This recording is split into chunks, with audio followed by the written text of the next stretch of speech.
A family without blood ties isn't a real family. Mom, how could you say that? Apologize.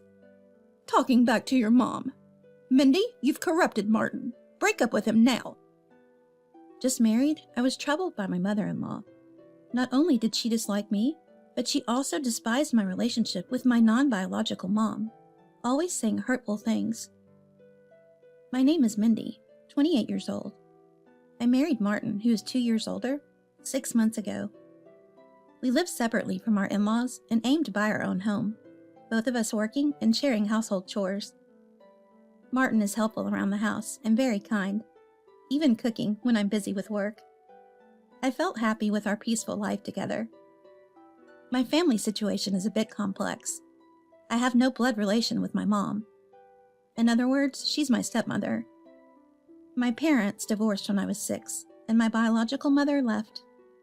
I have no fond memories of my biological mother. All I remember is her flashy makeup and her figure leaving at night. On nights she was home, she would argue with Dad, angrily throwing and breaking things, and those hateful eyes when she looked at me. Those eyes are unforgettable. That was my memory of my biological mother. Dad was busy with work, but tried to spend time with me, with the help of his sister, my Aunt Serena. But the absence of my biological mother weighed heavily on my young mind, and I often had nightmares and cried at night. I felt lonely without a mother, but with the help of Dad, Serena, and a counselor, I gradually regained my brightness and made friends in elementary school. About 2 years later, Dad remarried. Florence, a modestly dressed woman of 35 like Dad at the time, had a smile that lit up the room.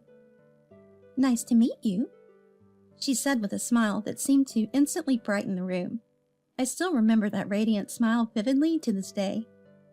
Dad and Florence met me through an acquaintance. Serena, worried about Dad taking care of me while dealing with his wife's betrayal, arranged a dinner party. Dad was initially reluctant but agreed to meet, out of gratitude and Serena's persistence. Florence was also hesitant about the sudden introduction, especially with a man who had a child. However, Florence and Dad felt an instant connection and were drawn to each other as they spent more time together.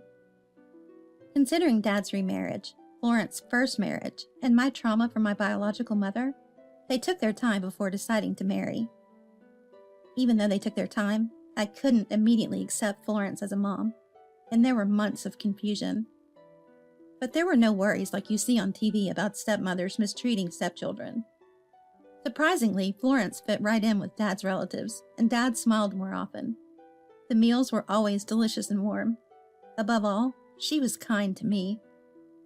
Gradually, my heart warmed up, and at some point, I can't quite recall, I naturally started calling her Mom. Though occasionally people would look at us differently, knowing she was my stepmother, Mom's cheerful and vibrant personality, along with her active participation in school and community events, eventually silenced any whispers. Our family was truly happy. I then graduated high school, went to college, and successfully landed a job. In my 4th year of working, I met my future husband, Martin.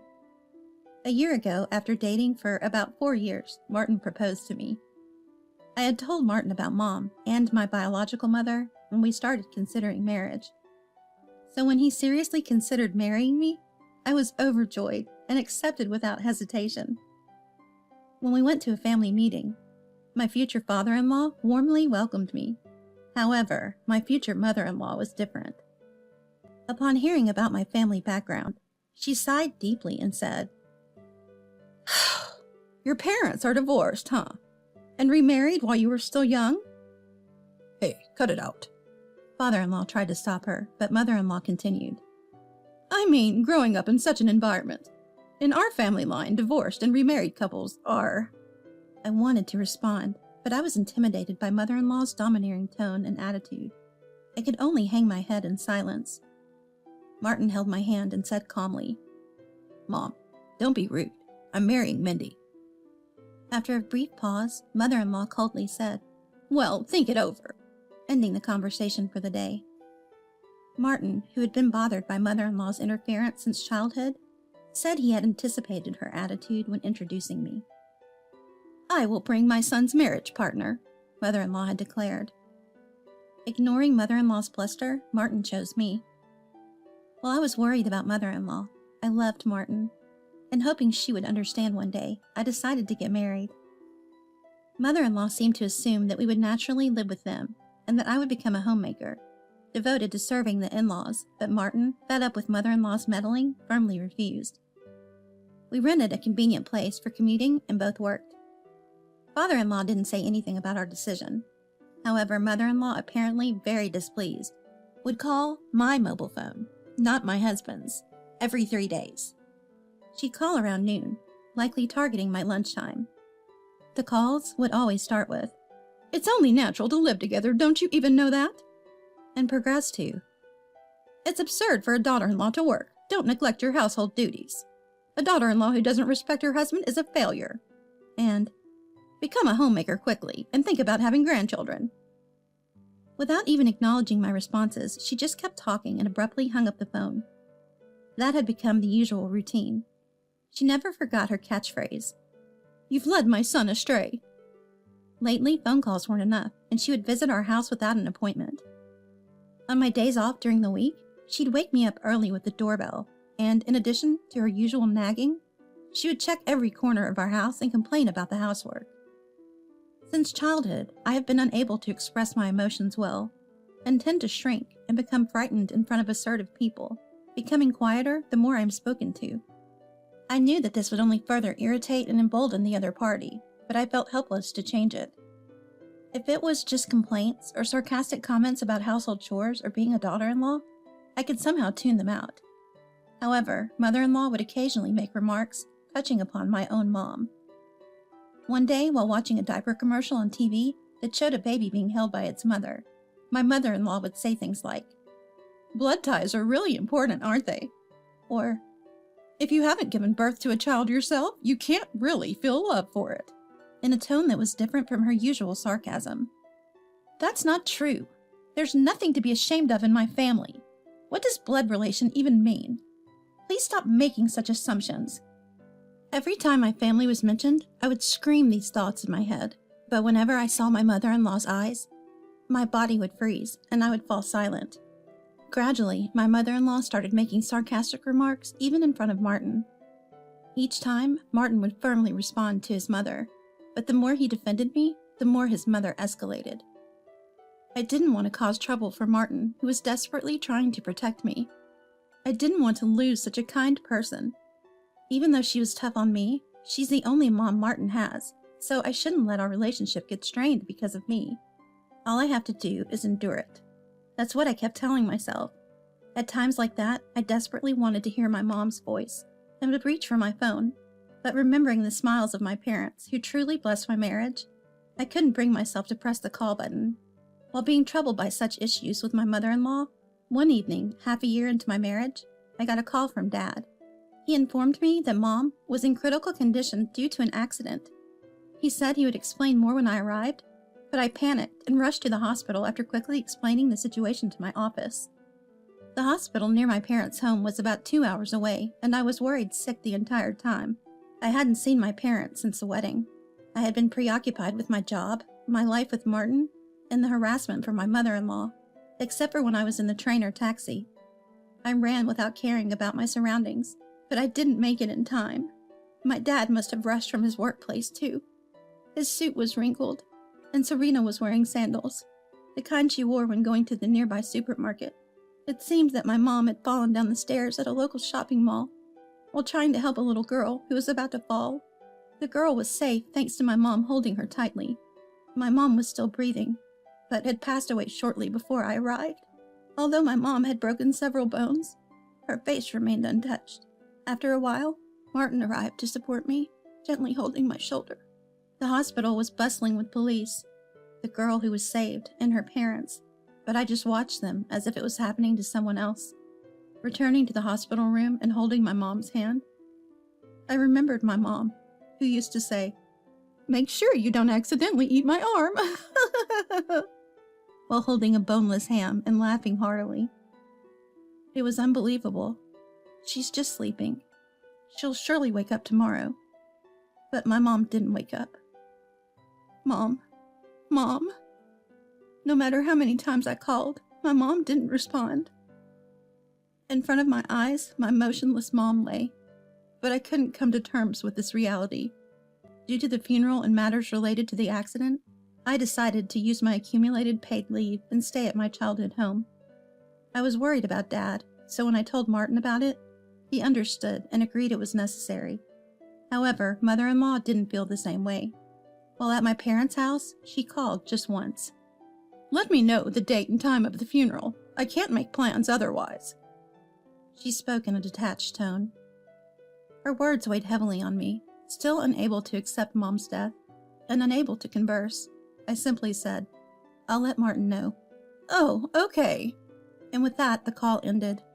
With Grandma and Serena's help, we were busy preparing for the funeral.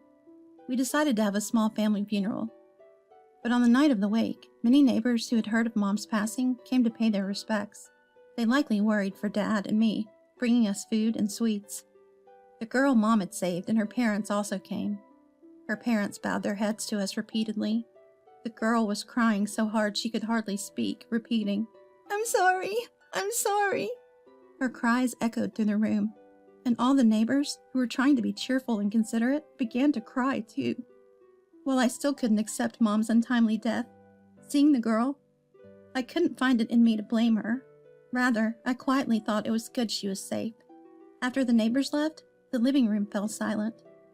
I sat blankly beside my sleeping Mom, when Serena sat next to me, took my hand, and began to speak. "Florence couldn't have children." Caught off guard, I turned to Serena. She continued, "It seems it was due to her constitution. She was once left by her fiancé because of it, and had given up on marriage. She laughed it off, saying she loved her job, but I think it was hard for her. She was always saying how happy she was to have you as a daughter. When you first called her Mom, she called me, crying tears of joy." Serena said this with a smile, but tears welled in her eyes. "Mom." I buried my face in Serena's chest and cried out loud.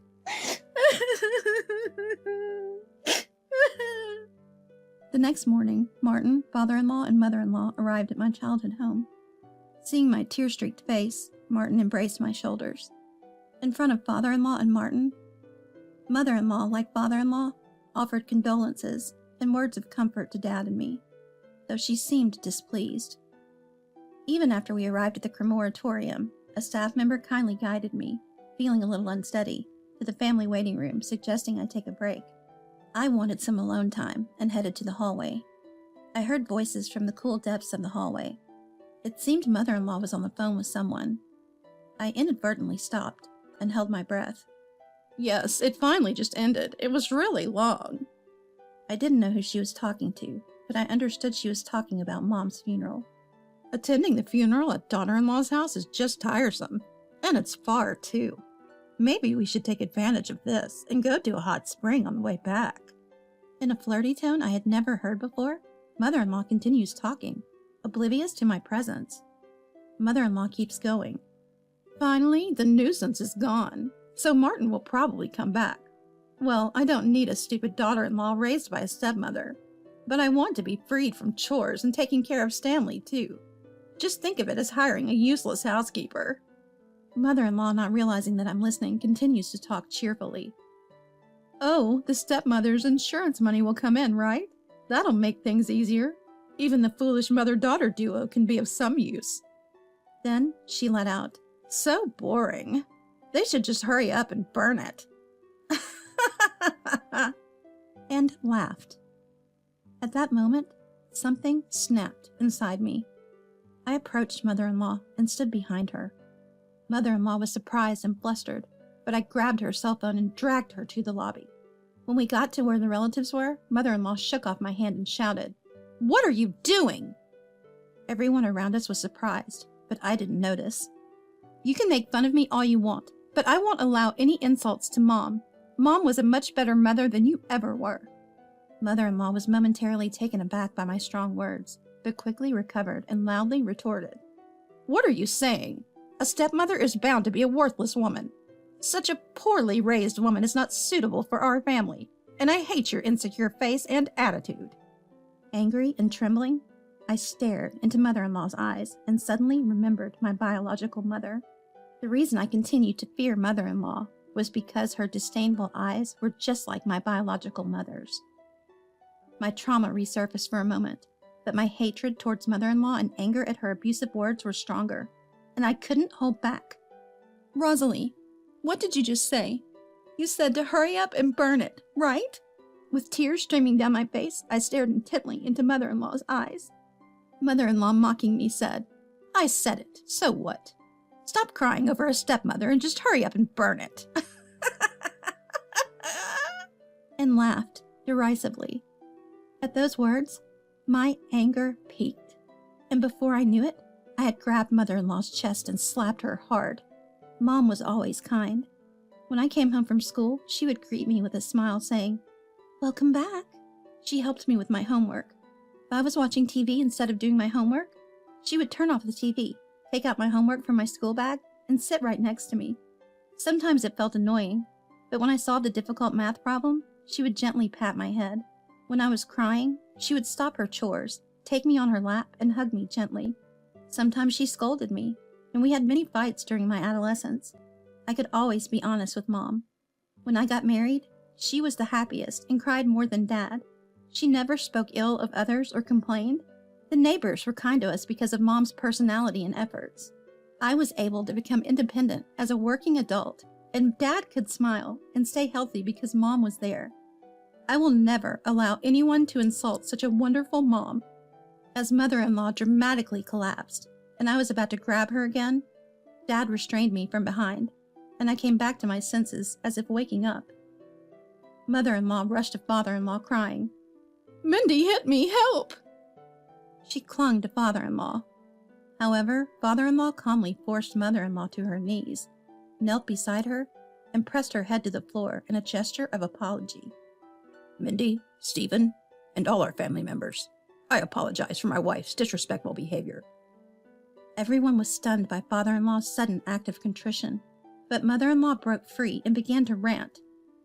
Stanley, it's Mindy's fault, right? You saw what she did. She's not fit for our family. Divorce her. Divorce. To this, father-in-law responded in a calm but firm voice. We are the ones getting divorced. The room fell even more silent at these words. What? Why? She hit me. I'm not the criminal. Are you siding with this foolish woman instead of your son? Father-in-law, still calm, said, It's over, and turned to me. Mindy, I'm sorry. I knew about my wife's behavior and couldn't stop her. The verbal abuse she hurled at you is unforgivable, and I'm equally guilty for not doing anything. I'm truly sorry. He bowed deeply again. What are you talking about? I did nothing wrong, right, Martin? Mother-in-law tried to cozy up to Martin, but he coldly shifted away and walked over to father-in-law, presenting his cell phone. It was mother-in-law's phone that I had confiscated. Father-in-law stared at the phone for a moment and then said, Let's discuss this when we get home. After bowing to us again, he led mother-in-law out of the crematorium, almost dragging her. The moment they left, I collapsed to the floor, drained of energy. I was about to apologize for slapping Martin's mom in front of everyone, even after the horrible things she said, when Martin embraced me first, saying, I'm sorry for not protecting you until now. And with that, he gave me a hug. Serena told me, You did great, and affectionately ruffled my hair. What was supposed to be a small family funeral had turned into a huge confrontation. Months later, father-in-law and mother-in-law did indeed get divorced. It turned out that mother-in-law had been having an affair. The person she was talking to in the crematorium hallway was her lover. Father-in-law had suspected mother-in-law's increased spending and outings and had hired a private investigator. He had consulted Martin secretly, who was still skeptical and wanted to believe in mother-in-law. But that day, when he saw the screen of the cell phone I had taken from mother-in-law, he realized father-in-law was right. He quickly arranged a lawyer, presented the evidence to mother-in-law, and announced the divorce. Mother-in-law opposed vehemently and tearfully apologized to father-in-law, but father-in-law said, I won't demand alimony from you, a homemaker. Consider it a severance payment. If you don't like it, sue me for compensation. Reluctantly, mother-in-law agreed to the divorce. Father-in-law didn't demand any compensation, But it turns out the affair partner also had a spouse, who apparently did insist on being compensated. Mother-in-law who never worked has no means to pay. She has no choice but to take up part-time jobs and pay back little by little. She brought it upon herself. Mother-in-law called Martin several times, asking him to mediate a reconciliation, but Martin firmly refused. I received a call saying, "It's all your fault. I lost everything. You're a devil. You embarrassed me in front of everyone. I'll sue you. If you don't want that, pay me compensation." The old me would have just cowered in silence, but not anymore. I'm recording this conversation. Is it okay if I report this extortion to the police? I said, and she hung up. After that, I received no more calls. Truthfully, I wasn't recording anything. After the phone harassment stopped, she attacked our house once. After incessantly ringing the doorbell, she prostrated herself at the front door for a long time. "I'm sorry. Martin is misunderstanding. Apologize to Stanley for me," she shouted through the intercom. "If I have to, I'll call the police," I warned. Dejected, she left. Although it wasn't the sole reason, we moved right after mother-in-law's attack. Martin was transferred, so I quit my job to go with him. We changed our phone numbers at the same time. Of course, we haven't told mother-in-law our new address or phone number. We've told father-in-law and dad, and we're discussing having a meal at our new place once we're settled. According to the neighbors we were close to before moving, mother-in-law was seen lingering in front of our empty apartment and was reported by the next-door neighbor and taken away by the police. We have no idea what happened to mother-in-law after that. I was worried about Dad, but he said, "If I stay depressed, I'll be laughed at by Florence. Thanks to Florence, our family was happy. I have to carry on Florence's strength to repay her," and sent us off with a smile. I feel the same way. I can't stay scared and sad forever. I can't waste the love Mom gave me and Dad, supporting us even in hard times. I was raised by such a wonderful mom. From the bottom of my heart, I want to protect the ones I love with a bright smile, just like Mom did for me.